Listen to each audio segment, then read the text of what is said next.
اعوذ باللہ من الشیطان الرجیم بسم اللہ الرحمن الرحیم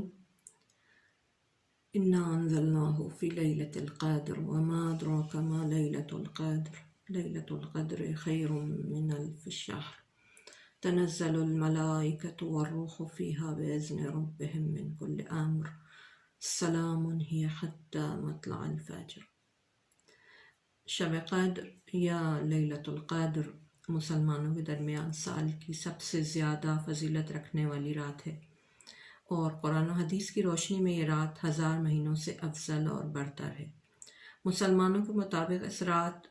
قرآن دفعی طور پر یعنی ایک دفعہ پورا کا پورا قرآن رسول خدا کے قلب مطہر پر نازل ہوا، اور اس کے علاوہ یہ رات رحمتوں کے نزول، گناہوں کی مغفرت، زمین پر ملائکہ کے نزول کی رات ہے۔ اور بعض شیعہ احادیث کے مطابق اس رات بندوں کے ایک سال کے مقدرات یعنی ان کی جو تقدیر ہوتی ہے وہ امام زمانہ جل اللہ تعالیٰ فرجہ شریف کے حضور پیش کی جاتی ہے، اور اللہ تعالیٰ نے قرآن کی سورہ قدر اور سورہ دخان دونوں میں سورہ مبارکہ قدر کا ذکر کیا ہے۔ یہ چیز معلوم نہیں کہ شب قدر کون سی رات ہے، یعنی کہ کوئی مشخص نہیں ہے ان تینوں راتوں میں سے، لیکن بہت سارے حدیث کے مطابق یہ بات یقینی ہے کہ شب قدر ماہ مبارک میں ہی واقع ہوئی ہے، اور زیادہ احتمال یہ دیا جاتا ہے کہ رمضان کی 19، 21 یا 23ویں رات میں سے ایک شب قدر ہے، اور شیعہ رمضان المبارک کی 23ویں رات، جبکہ اہل سنت رمضان کی 27ویں رات پر زیادہ زور دیتے ہیں، اور بعض روایات کے مطابق 15 شعبان کی رات شب قدر ہے۔ شیعہ جو ہے وہ کیونکہ 14 معصومین کی پیروی کرتے ہیں، لہٰذا ان تینوں راتوں کو شب بیداری کے طور پہ گزارتے ہیں، یعنی جاگ کر عبادت کی حالت میں گزارتے ہیں۔ اور شیعہ منابع میں، شیعہ کتابوں میں شب قدر کے اعمال کے عنوان سے بعض مخصوص اعمال جن میں دعائیں جو ذکر شدہ ہیں، نمازیں اور دیگر مراسم جیسے قرآن کو سر پہ رکھنا، اور اس کے علاوہ رمضان کی 19ویں اور 21ویں رات امیر المومنین علیہ السلام کے زخمی اور شہید ہونے کی مناسبت سے مجالس عزاداری بھی شب قدر کے اعمال کا حصہ ہوتی ہیں۔ اسلامی تعلیمات کی روح سے شب قدر پورے سال کی سب سے افضل اور برتر رات ہے، اور رسول خدا سے منقول ایک حدیث کے مطابق شب قدر مسلمانوں پر خدا کا ایک خاص لطف و کرم ہے، اور جس سے گزشتہ امتیں محروم تھیں۔ قرآن کریم میں مکمل ایک سورہ جو ہے وہ شب قدر کے بارے میں نازل ہوا ہے، جسے ہم سورہ قدر کے نام سے جانتے ہیں۔ اس سورہ میں شب قدر کو 1000 مہینوں سے افضل اور برتر قرار دیا گیا ہے۔ سورہ دخان کی پہلی 6 آیات میں بھی شب قدر کی اہمیت اور اس میں واقع ہونے کے واقعات کو بیان کیا گیا ہے۔ دوسری اس خصوصیت جو ہے وہ سورہ قدر کی پہلی آیت میں سورہ دخان کی تیسری آیت کے مطابق کہ قرآن شب قدر میں نازل ہوا، اور قرآن کا تدریجی نزول بھی ماہ مبارک میں ہوا، لیکن اکثر مفسرین کے مطابق شب قدر کو پورا قرآن یعنی لوح محفوظ سے بیت المعمور یا رسول خدا کے قلب مطہر پر، جسے قرآن کا نزول دفعی کہتے ہیں، یعنی ایک مرتبہ پورے کا پورا قرآن جو ہے وہ یا نزول اجمالی کہا جاتا ہے، یہ بھی سورہ قدر میں ہی نازل ہوا۔ اس کے علاوہ امام باقر علیہ السلام سورہ دخان کی 4 آیت کی تفسیر میں فرماتے ہیں کہ آنے والے سال میں ہر انسان کے مقدرات شب قدر میں معین کیے جاتے ہیں، اسی لیے بعض احادیث میں شب قدر کو سال کا آغاز قرار دیا گیا ہے۔ علامہ طباطبائی فرماتے ہیں کہ قدر سے مراد تقدیر اور اندازہ گیری ہے، اور خداوند متعال انسانوں کی زندگی، موت، روزی، سعادت اور شقاوت کو اسی رات میں طے فرماتا ہے۔ بعض احادیث کے مطابق امام علی علیہ السلام اور اہل بیت علیہ السلام کی ولایت بھی اسی رات کو مقدر ہوتی ہے۔ اس کے علاوہ اسلامی منابع کی روح سے، اسلامی کتب کی روح سے شب قدر خدا کی خاص رحمت کے نزول، گناہوں کی مغفرت، شیطان کو زنجیروں میں جکڑے جانے اور مومنین کے لیے بہشت کے دروازے کھولے جانے کی رات ہے، اور رسول خدا سے منقول ہے کہ جو بھی شب قدر کو شب بیداری یا احیا کرتا ہے مومن اور اس کے ساتھ قیامت پر بھی ایمان رکھتا ہو، یعنی مومن ہو اور روز قیامت پر ایمان رکھتا ہو، تو اس کے تمام گناہ جو ہے وہ بخش دیے جائیں گے۔ معصومین علیہ السلام کی اس بارے میں کیا سیرت رہی ہے؟ ایک حدیث میں امیر المومنین علیہ السلام سے منقول ہے کہ رسول خدا رمضان المبارک کے تیسرے عشرے میں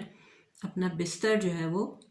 اٹھا لیا کرتے تھے اور اعتکاف کے لیے مسجد تشریف لے جاتے تھے، اور باوجود اس کے کہ اس وقت مسجد نبوی پر چھت بھی نہیں تھی، بارش کے ایام میں بھی مسجد کو نہیں چھوڑا کرتے تھے۔ اسی طرح منقول ہے کہ رسول خدا شب قدر کی راتوں میں بیدار رہتے تھے، اور جن لوگوں کو نیند آتی تھی ان کے چہرے پر پانی چھڑکتے تھے۔ جناب زہرا سلام اللہ علیہ کی یہ روش تھی کہ شب قدر کو صبح تک عبادت کی حالت میں گزارتی تھیں، اور اپنے بچوں اور گھر والوں کو بھی بیدار رہنے اور عبادت انجام دینے کی تاکید فرماتی تھیں، اور دن کے وقت سلانے اور کھانے میں کمی کے ذریعے رات کو نیند سے مقابلہ کرنے کی کوشش فرماتی تھیں۔ چہاردہ معصومین شب قدر کی راتوں کو مسجد میں شب بیداری کی حالت میں گزارا کرتے تھے۔ ایک حدیث میں یہ آیا ہے کہ ایک دفعہ شب قدر کے ایام میں امام صادق علیہ السلام بہت زیادہ بیمار ہو گئے تھے، اس کے باوجود بھی آپ نے مسجد جا کر عبادت بجا لانے کی جو ہے وہ خواہش کا اظہار فرمایا۔ اور اس کے علاوہ کچھ رسومات جو شب قدر میں انجام دی جاتی ہیں، اہل تشیع ہر سال رمضان کی 19ویں، 21ویں اور 23ویں رات کو مساجد، امام بارگاہوں، ائمہ معصومین علیہ السلام کے جو روضہ مقدس ہیں ان میں شب قدر کے اعمال بجا لاتے ہیں، اور ان راتوں کو صبح تک شب بیداری اور عبادت میں گزارتے ہیں۔ علماء کرام کے وعظ اور ان کی نصیحت پر مبنی تقاریر اور نماز جماعت اور گروہی صورت میں مختلف دعاؤں جیسے دعائے افتتاح، دعائے ابو حمزہ صومالی، دعائے جوشن کبیر، اس کے علاوہ قرآن کو جو ہے وہ سروں پر رکھا جاتا ہے جسے عمل قرآن کہتے ہیں، ان راتوں کی اہم رسومات میں سے ہے۔ اس کے علاوہ روزہ داروں کو افطار اور سحری دی جاتی ہے، اپنے گزشتگان کے لیے نذر و نیاز وغیرہ دی جاتی ہے، یعنی مرحومین کے لیے، اور غریبوں اور ضرورت مندوں کی ضروریات پورا کرنا جو ہے وہ مختلف اس کے علاوہ مختلف وہ افراد جو کہ قید ہیں کسی بھی وجہ سے زندانوں میں اور جیلوں میں، ان کو بھی رہائی وغیرہ کا ان کے بندوبست کیا جاتا ہے۔ اور کیونکہ رمضان المبارک کے انہی ایام میں امیر المومنین علیہ السلام کی شہادت بھی واقع ہوئی ہے، اسی بنا پر عزاداری کے مراسم بھی انہی ایام میں برپا کیے جاتے ہیں، اور خاص طور پر عزاداری کو وسیلہ بنایا جاتا ہے پروردگار عالم کے تقرب کے لیے،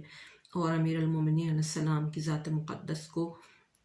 وسیلہ بنایا جاتا ہے اپنے گناہوں کی مغفرت کا، اور اس کے علاوہ آپ کی ذات مبارک سے توسل حاصل کیا جاتا ہے کہ ہم گناہوں سے اگلے سال تک جو ہے وہ پاک و پاکیزہ رہیں، آپ کی ذات مقدس کی توجہ